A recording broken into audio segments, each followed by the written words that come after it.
নাম এটাই আমরা জানি, আর চারটা নাম আমাদের সামনে নাই কেন? এটা প্রসিদ্ধ হয়ে গেছে। তো কোরআনের পরিচয় আমাদের সামনে থাকা দরকার। সর্বপ্রথম আমরা নাম জানলাম কোরআনের। এখন কোরআনের আরো যে বিষয়গুলো রয়েছে আমরা কোরআনকে প্রশ্ন করি, একে একে প্রশ্ন করি, কোরআন তার সমস্ত জবাব দিয়ে দিবে।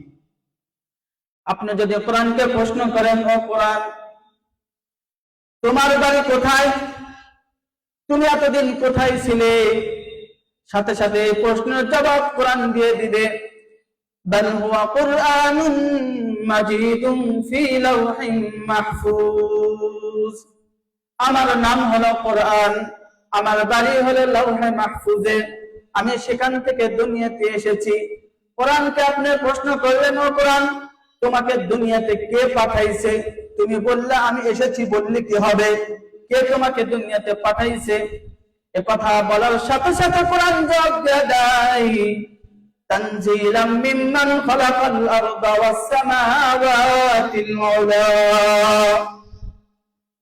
পাহাড় পর্বত লৌহ কলম সব আসমান জমিন যে আল্লাহ বানাইছে, ওই আল্লাহ আমাকে দুনিয়াতে প্রেরণ করেছে।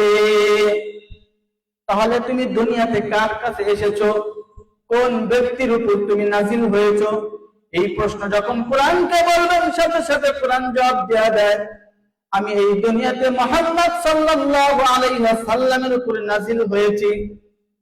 সূরা মুহাম্মদ আয়াত 2 আল্লাহ বলেন, ওয়াল্লাযীনা আমানু ওয়া আমিলুস সালিহাতি ওয়া আমানু বিমা নুযিলা আলা মুহাম্মদ।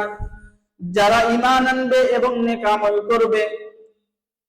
আমল করবে এবং মুহাম্মদ সাল্লাল্লাহু আলাইহি ওয়াসাল্লামের উপরে যেই কিতাব নাজিল হয়েছে সেই কিতাবের উপর ঈমান আনবে।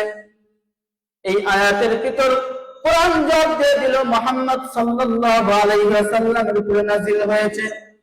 এখন কোরআনকে আবার আপনি প্রশ্ন করলেন, ও কোরআন বুঝলাম তুমি দুনিয়াতে এসেছো, কোন সময় তুমি এসেছো?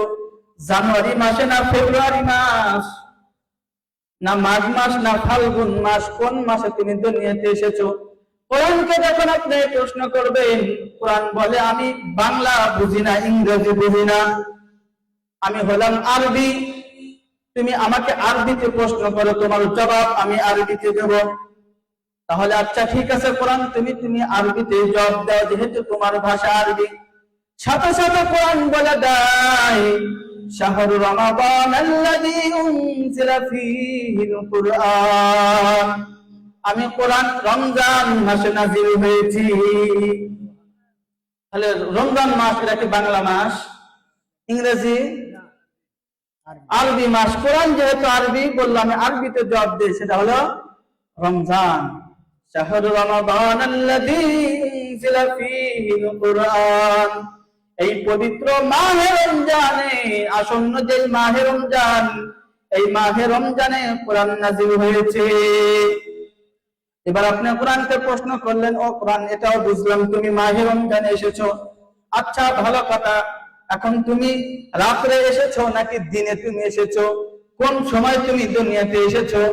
এই প্রশ্ন যখন আপনি কোরআনকে করবেন, সাথে সাথে কোরআন বলে দেয়, আমি কোরআন দিনে আসি নাই, বরং আমি রাত্রে এসেছি। আচ্ছা তাহলে কোন রাত্রে তুমি এসেছো? সাথে সাথে কোরআন জবাব দেয়া দেয়, ইন্না আনজালনাহু ফি লাইলাতিল কদর। আমি কদরের রাত্রে দুনিয়াতে এসেছি।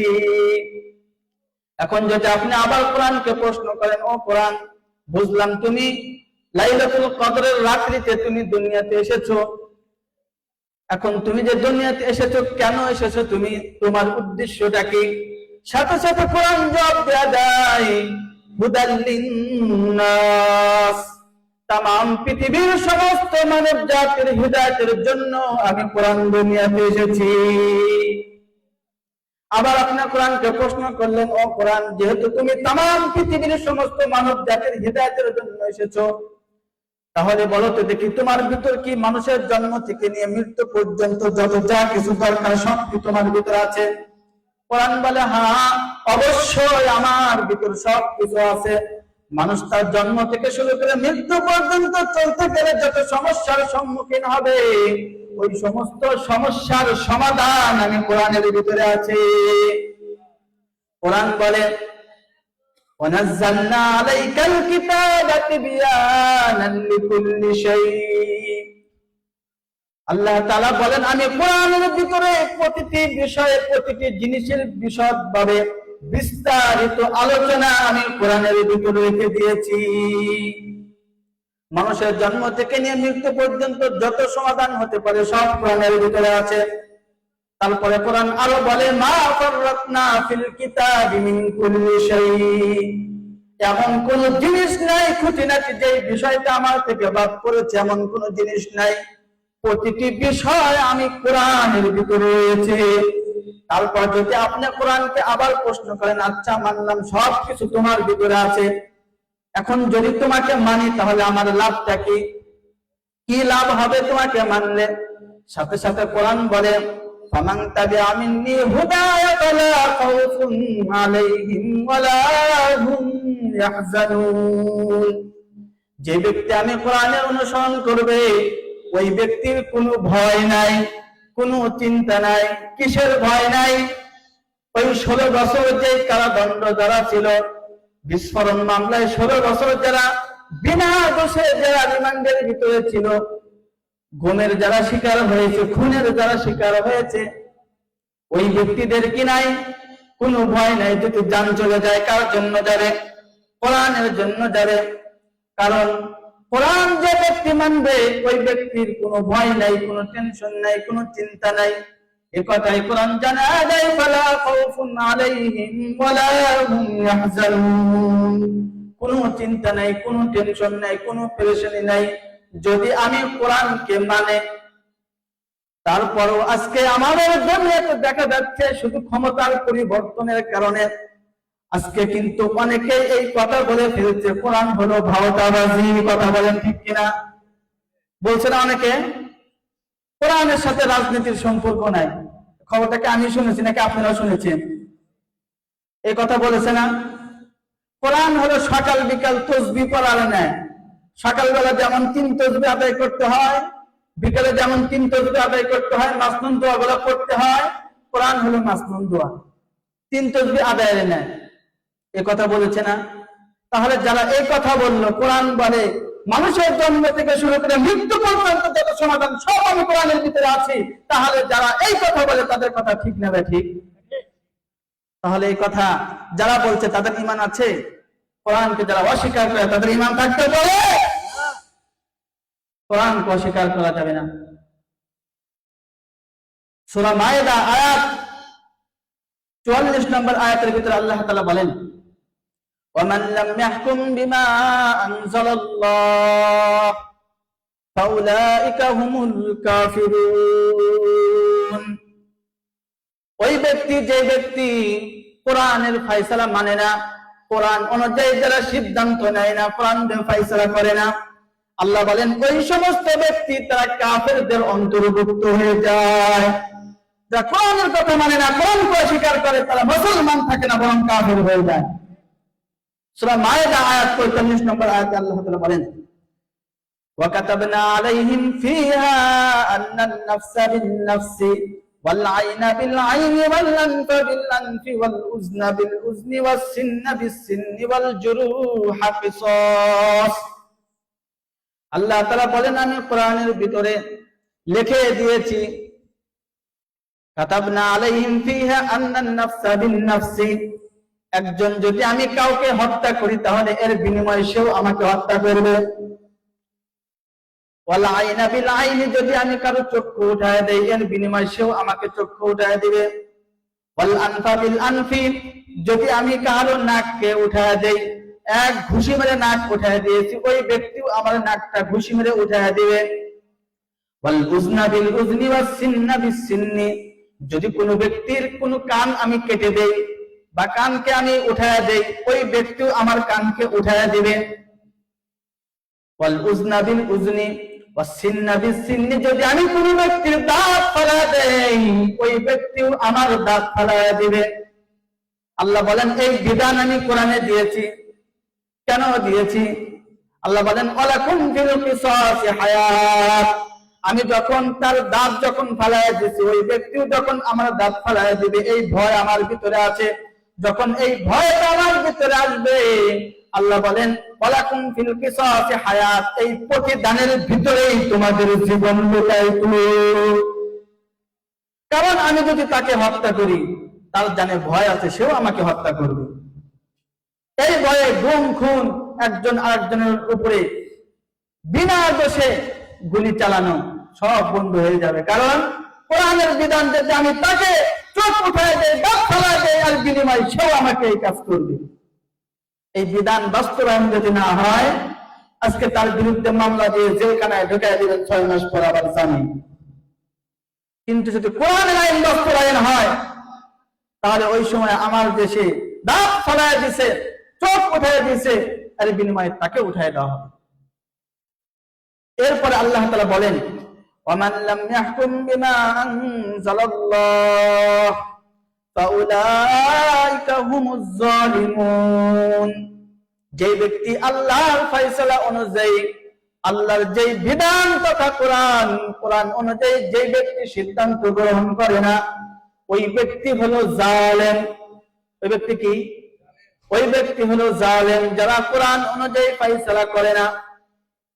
এখন বিগত শাসন আমলে যারা কোরআন অনুযায়ী যারা সিদ্ধান্ত নেয় নাই, কোরআনের বিরুদ্ধে আচরণ যারা করেছে, তাহলে কি তাদের ঈমান আছে?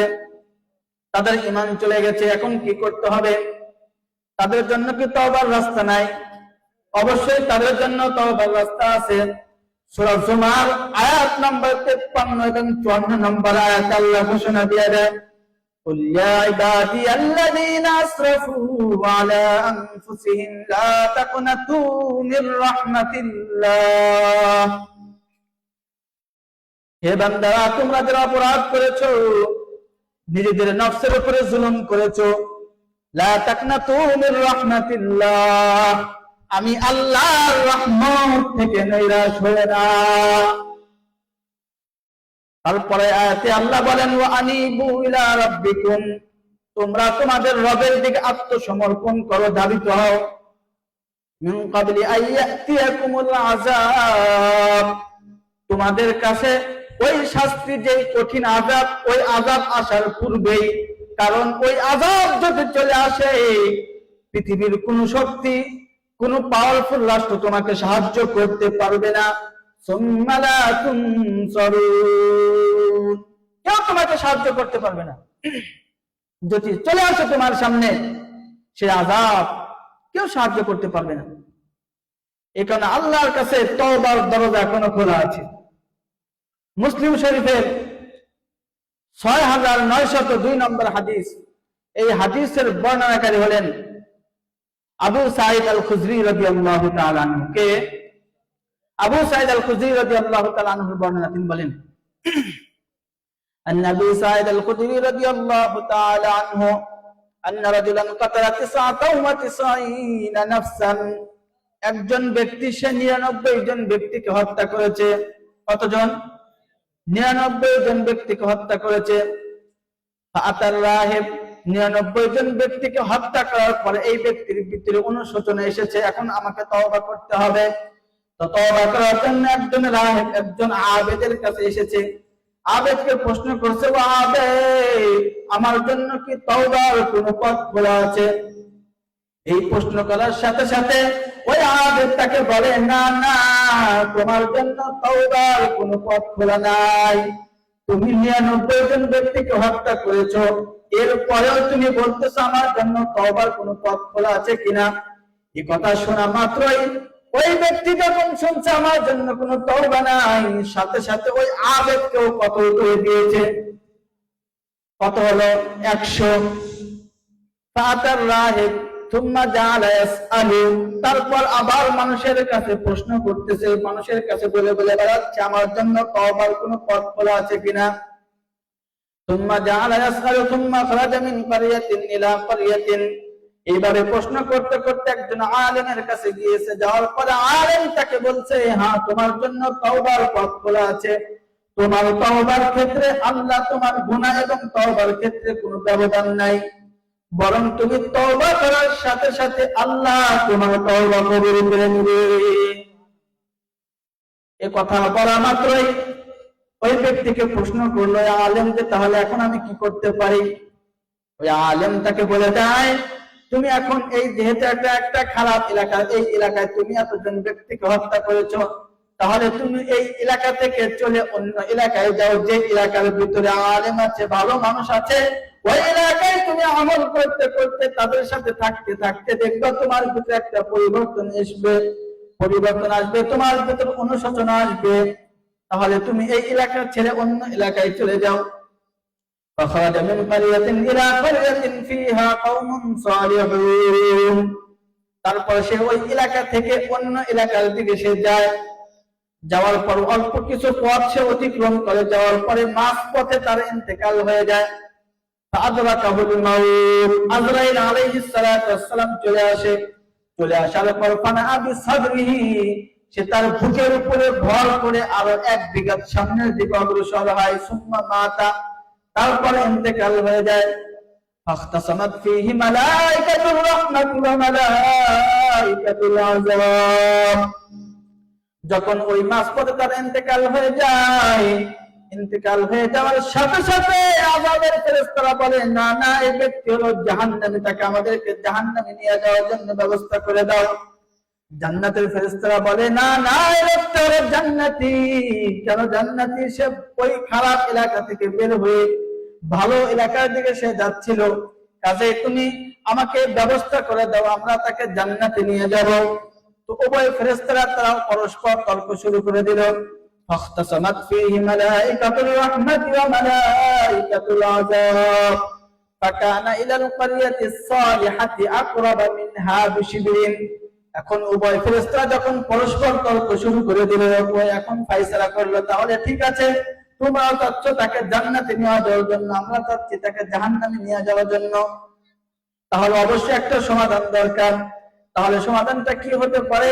আমরা উভয় দিক থেকে আমরা মাপি, কোন দিকে সবচেয়ে জায়গা কম, ওই দিকে সে ব্যক্তির ধর্তব্য হবে। ফাকানা ইলাল ক্বরিয়াতিস সালিহাতি আকরাবা মিনহা বিশিবরিন ফাজুইলা মিন আহলিহা। যখন মাপা হলো, দেখে ওই ব্যক্তি ওই ভালো এলাকার দিকে 1 বিঘা তথা 1 হাত বেশি অগ্রসর হয়েছে। পয়গম্বর বলেন ওই ব্যক্তিকে সাথে সাথে জান্নাতের ফেরেশতারা নিয়ে তাকে জান্নাতে নিয়ে যায়। তাহলে তওবার দরজা খোলা আছে কিনা? অবশ্যই খোলা আছে। সূরা জুমার আয়াত 65 এবং সূরা শুআরা আয়াত নম্বর 25 আল্লাহ বলেন ওহুয়াল্লাযী ইয়াকবালুত তাওবাতা আন ইবাদিহি ওয়া ইয়াফু আনিস সাইয়্যাত। তিনি এমন সত্তা যিনি বান্দার তওবাকে কবুল করেন, শুধু বান্দার তওবা কবুল করেন না, বরং তার যত গুনাহ আছে সমস্ত গুনাহগুলোকে মিটায়া দেয়। এরপরে আল্লাহ তাআলা আরো বলেন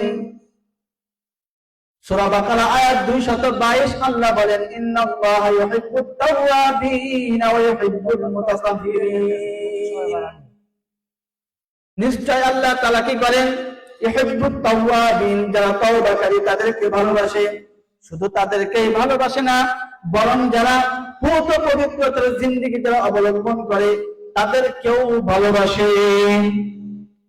তাহলে আল্লাহ তাআলার কাছে তওবা করার জন্য কি কিছু লাগবে? লাগবে কিছু। পলায় থেকে লাভ নাই, আরেক দেশে চলে যাবেন, লাভ নাই। আল্লাহর কাছে তওবা করেন, পথ খোলা।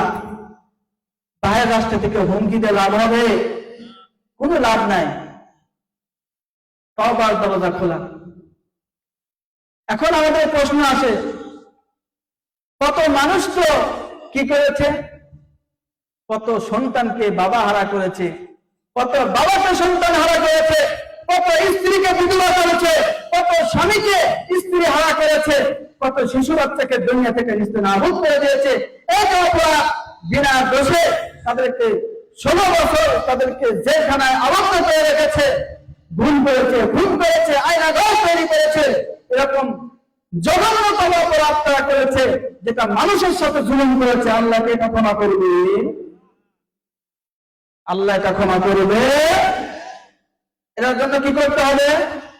মানুষের কাছে তওবা করতে হবে। যার উপর জুলুম করেছে তার কাছে ক্ষমা চাইতে হবে। এটা ক্ষমা আল্লাহ করবে না। আল্লাহ কোনটা করবেন? জুলুম হলো দুই প্রকার, একটা হুকুকুল্লাহ, একটা হুকুকুল ইবাদ।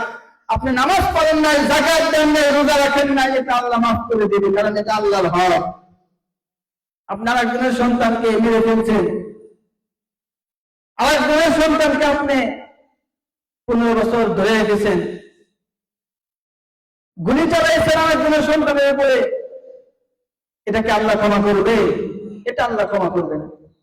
বুখারী শরীফের 2449 নম্বর হাদিস, এই হাদিসের রাবী হলেন আবু হুরায়রা রাদিয়াল্লাহু তাআলা আনহু। তিনি বলেন, আন-নবী হুরায়রা রাদিয়াল্লাহু তাআলা আনহু قال قال رسول الله صلى الله عليه وسلم من كانت له مظلمة لأحد من عرضه أو شيء, যদি পৃথিবীতে কোনো ব্যক্তি অপর কোনো ব্যক্তির উপরে জুলুম করে, কি করে? জুলুম করে।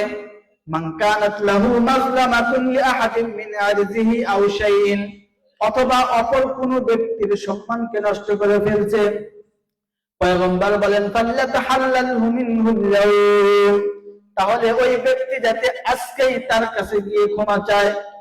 ক্বাবলা আল্লা ইয়াকুনা দিনারুন ওয়ালা দিরহামুন, ওই দিন আসার পূর্বেই, যে দিন আসলে গেলে কোন দিনার দিরহাম টাকা পয়সা কিছুই কাজে আসবে না, ওই দিন আসার পূর্বেই ওই ব্যক্তির কাছে ক্ষমা চাও।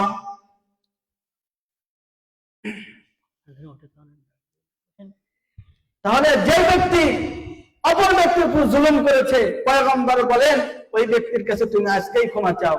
কেন? ক্বাবলা আল্লা ইয়াকুনা দিনারুন ওয়ালা দিরহামুন, ওই দিন আসার পূর্বে, যে দিন দিনার দিরহাম কাজে আসবে না, যত টাকা আপনারা নিয়ে গিয়েছেন ওই টাকা কাজে আসবে না, বাইরে পাচার করেছেন কাজে আসবে না, ওই টাকা দিয়ে কিছুই করতে পারবেন না, ব্যক্তির কাছে ক্ষমা চাইতে হবে। কে বলতেছে?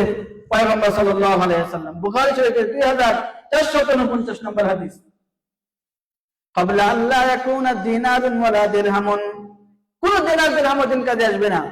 ইন কানা লাহু আমালুন সালিহুন, যদি তার আমল নামায় কোনো ভালো নেকি থেকে থাকে, আখাযা বিকদরি মাজলামাতিহি, অপর ব্যক্তির উপর যতটুকু তুমি জুলুম করেছো অতটুকু নেক আমল তার কাছ থেকে নেওয়া হবে, ওই জুলুমের প্রতিদান তার কাছ থেকে নেওয়া হবে।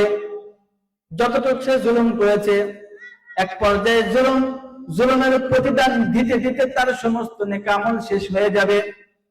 এখন যদি তার নেক আমলই নাই থাকে তাহলে কি হবে? ফাইন ফানিয়াত হাসানাতুহু, যদি তার কোনো নেক আমল নাই, কিছুই নাই, তাহলে ওই সময় তার আমলনামা কি হবে? ওই সময় তাকে উপর করে ধরে জাহান্নামে নিক্ষেপ করা হবে।